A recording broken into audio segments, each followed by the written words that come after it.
Welcome back, everybody! My name is BluJay, and we are back at the Reverb Outpost. In today's episode, we are going to do a little bit more work around the snow cave.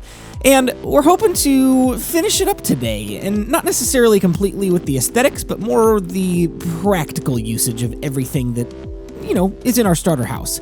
And these diamonds right here, they've got a little bit to do with what we're going to do today, and I found a few more diamonds that you'll see straight down this path as we head back towards our snow cave. What we're going to do today is we're going to do two things.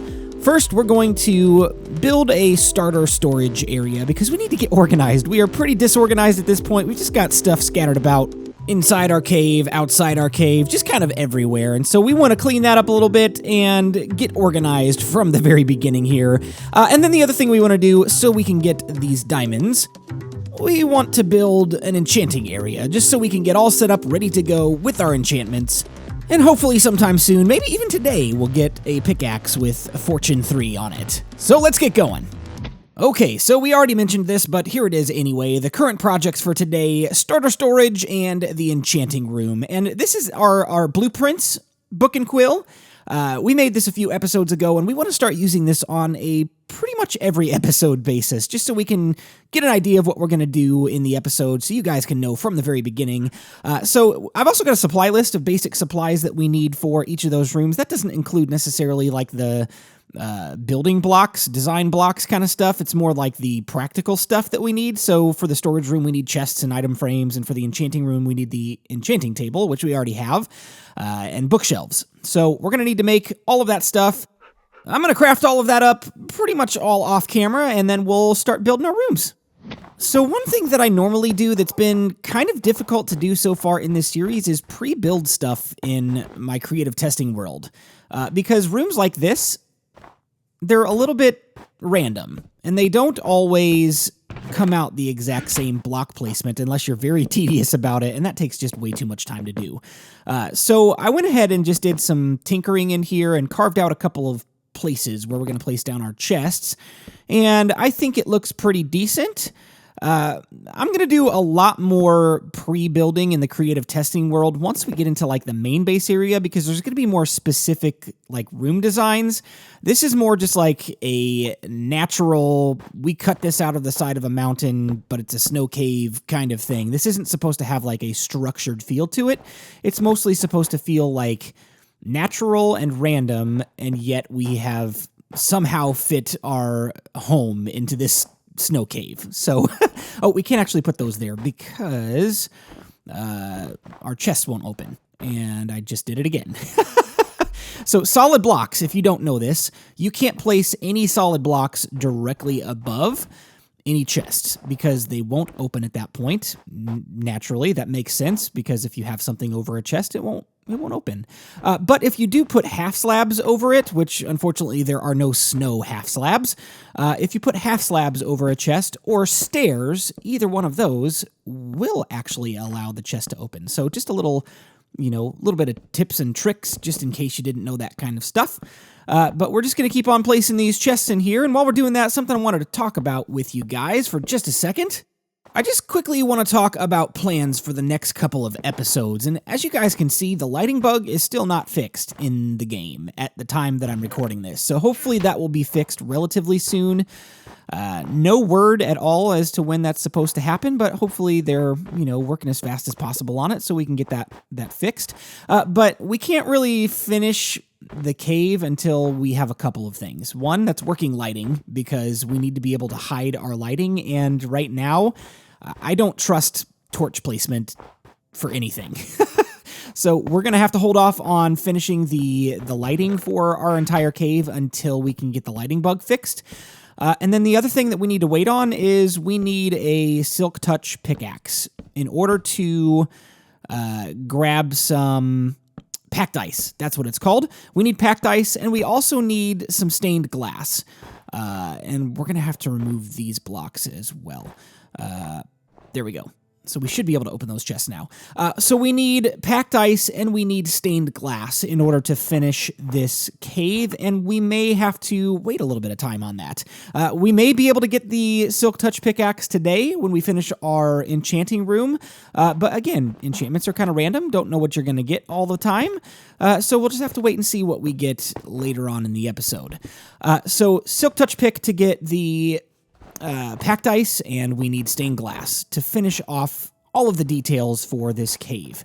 And then we can pretty much call it complete. Aside from the fact that maybe one of these days, way down the road, once I get the main base pretty well established, we may link this up with that just so there's an access to it, and then we don't have to run outside across the open snowfield there to get to our old starter cave, starter house kind of thing. So over the next couple of episodes, we're just going to see what happens with the lighting bug, and if we can finish the cave with all the detail work, we will. Otherwise, if this doesn't get fixed by the time I'm ready to start recording the next episode, we'll probably start on our main base, to be honest. And the idea that I've got in mind for at least the very first build that we're going to do with the main base doesn't have a whole lot to do with lighting, because we're going to start from the outside and work our way in. And I'm not going to reveal just yet what we're going to be working on for that first build, but trust me, it won't have any issues with our lighting. So I'm going to keep working on this for just a second and finish up the detailing, and then we will start organizing our chests. All right, check it out. So we've got item frames on the front of our chests, and we can pretty easily open them as long as we find the little hitbox around the chest there. It's the little black lines that you see highlighting the stuff, unless you accidentally place down an item frame like I just did there. But it's pretty easy to access, and why is that not opening? Oh, you know what? Yep, there's a block above it. Genius. We just talked about that a couple minutes ago. Anyway, so I'm going to go ahead and place down the rest of these item frames on the front of the chest, and I normally don't do this early on in the game. And honestly, in my YouTube series so far, I haven't even gotten to a storage system where we've needed these. Whoops. There we go. I haven't really gotten to a storage system where we've needed these because I haven't had one long enough to build a storage system. Now, my first season of the single-player Let's Play, I could have built a storage system. I just, unfortunately, didn't get around to it. And we're not going to make that same mistake this time. We're going to do this the right way from the very beginning. This is not, by any means, going to be our final storage system. This is just to get us started, because, honestly, there's not enough room in here for this to be our final storage system. There's going to be a lot of materials that we're going to collect over the course of this season, and we need a lot of room to store them. But to get us started, we're not going to just guess where things are. We're not going to put signs down. We're going to do this. We're going to put item frames, and we're going to place blocks nicely in there so that we know where stuff is stored. So we are going to start by unloading all of our cobblestone into a couple of chests because we have a ton of it. It's going to take up the most room out of any other supply in our storage area. At least for a little while until we build up supplies of other stuff. But I'm going to organize this off camera because it's hard to talk and do this at the same time, and I'll come back and show you what we've got. Well, I think I've got a pretty decent system worked out here. Look at it. Oh, it's so pretty. I love it. Okay, so over here on the left, we've got like our mineable blocks, cobblestone, andesite, diorite, all that junk. Then we've got all of our valuable stuff, and especially in this chest here, we've got like the findable items like music discs and horse armor and things that you can't mine, but you just find in chests thrown about.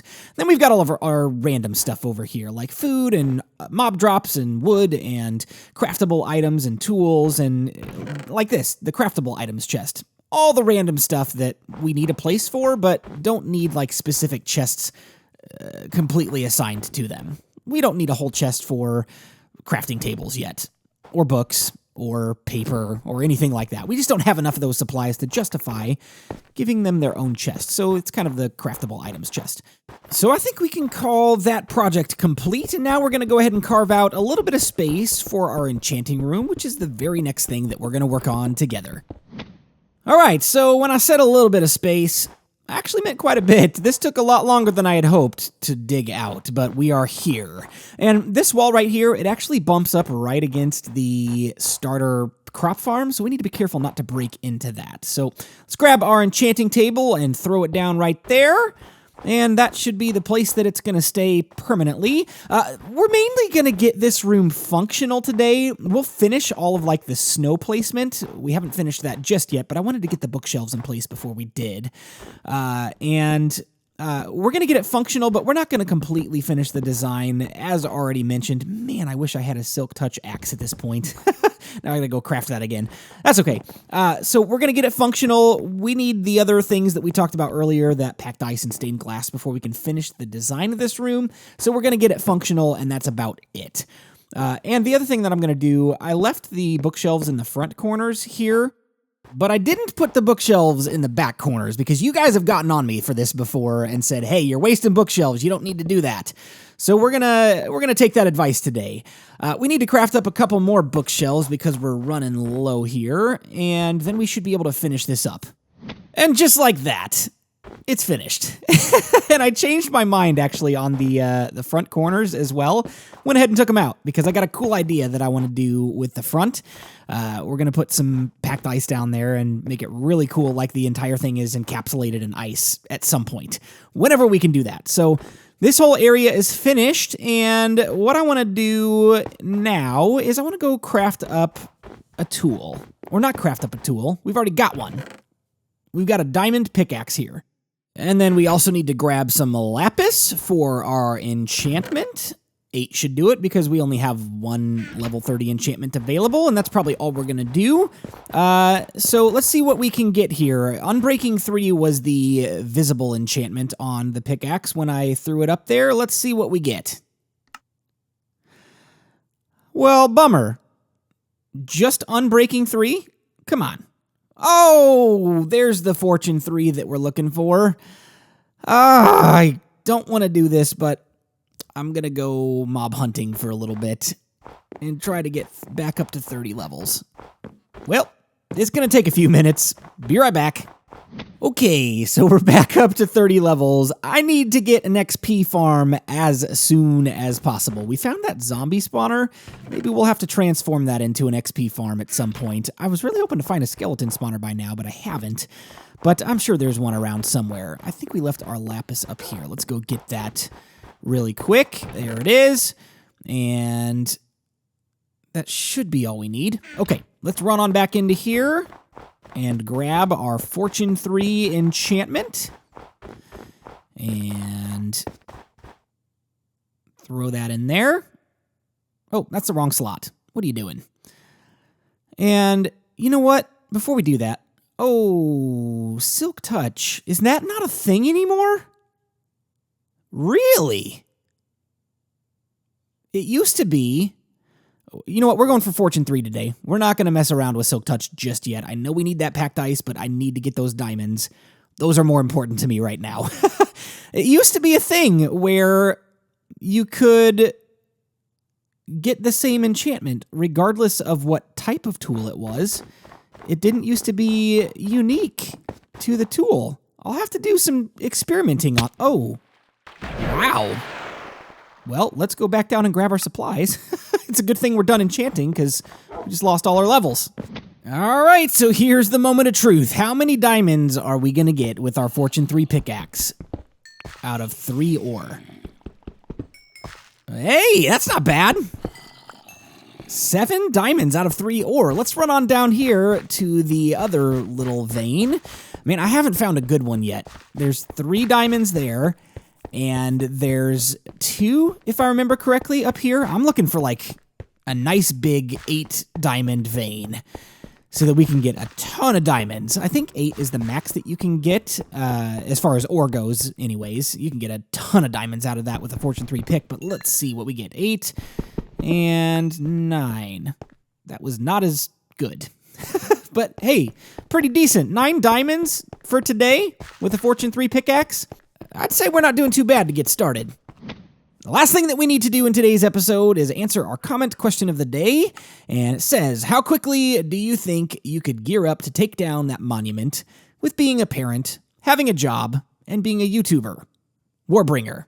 Now, Warbringer has been one of my subscribers since, like, I think episode 1 or 2 of the first season of the single-player Let's Play. Like, one of my first subscribers. He's been here a very, very, very long time. And always has great questions, always has great feedback for me, and I just want to say thank you for that. And if you haven't seen his channel, he's got a couple of videos on his channel. It's been a while since he's been able to upload, just because I know he's been really busy. He's got a lot going on.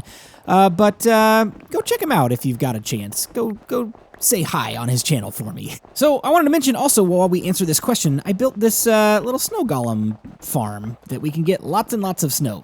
All right, so let's talk. The monument in particular, it's probably going to be a while because there's a lot of things that need to happen before we can go do that. Namely, we need to get, full diamond gear with all the enchantments that we need for that particular battle. And then we also need potions, which we need the night vision potions, and we need the water breathing potions. And potions require blaze rods, and blaze rods are found in the Nether, and the Nether is not a safe place for us just yet. So it's gonna be a while. Hopefully not a long time, because we're getting pretty geared up pretty quickly as of right now. But the whole being a parent thing, the whole having a job thing, and the whole being a YouTuber thing all factor into the timing. The parent and the job thing, they play into it the most, because I work a job all day long. From 9 in the morning to 5 o'clock in the evening most days, and then on a couple days a week I'm working from noon to 8 p.m. because I have late night responsibilities. We do like our band rehearsals, and I've got youth group stuff that I do on a Wednesday night, and that kind of thing. So I work late, and then, I want to spend as much time with my family as possible. So all day on the weekends, Friday and Saturday are my days off. All day, I'm with them, and I'm hanging out, and we're going to the playground, we're going to a restaurant, we're going to like a children's museum or the zoo or something fun like that together. We do like family stuff together on the weekends, and so I don't record during the day, ever. Like, it just normally doesn't happen unless there's like a rare circumstance where, like last weekend, they went to a baby shower back home where we're originally from. And so I was home alone all weekend. So I was able to record during the day. But I don't record during the day just because I want to be with my family. And when I'm not with my family, I'm normally working. So normally I record at night, and I've got, on any good night, maybe 4 to 5 hours to record. And so if I can get half an episode done in one night, we're doing pretty good. So then the YouTuber thing, I've got 2 series going on right now, Unity and this one. And they take quite a bit of time, and I release only 1 episode per week on each one, unless I've got like a pretty simple episode that I can crank out another one on a Saturday. So to answer the question, it's going to be a little while. I hope it's not going to be a crazy long time, but we got to the Ender Dragon in episode 16 last season, so hopefully we can do something comparable and get going on this stuff pretty quick. Thank you for your question. I appreciate it, and I hope that answered what you wanted to know. Well, ladies and gentlemen, that is all that I've got time for today. We are pretty much done, practically speaking, with our snow cave. We need to finish up the design a little bit, but I'm just going to kind of wait and see what happens this week. If another bug fix update comes out and it fixes these lighting issues, then maybe we'll come back in here and finish up the lighting and the visual design stuff. But I'm just going to kind of see what happens, and by the time I'm ready to start recording the next episode, we will make a decision. So let me know what you liked about this episode in the comments section, what you feel about the design of our storage area and the organizational system and all of that. And if you've got a better one, then I would love to hear your feedback on what I could do differently. Same goes for the Enchanting Room. What do you like about it? What can I do better? And if you wouldn't mind, if you really enjoyed this episode and the content that I put out on my channel, consider checking out my Patreon. I would really appreciate your consideration for support, and that would help me out a lot in the future to be able to continue making these videos for you guys. But for now, my name is BluJay, and I've got to fly on out of here. I'll see you next time. Bye-bye.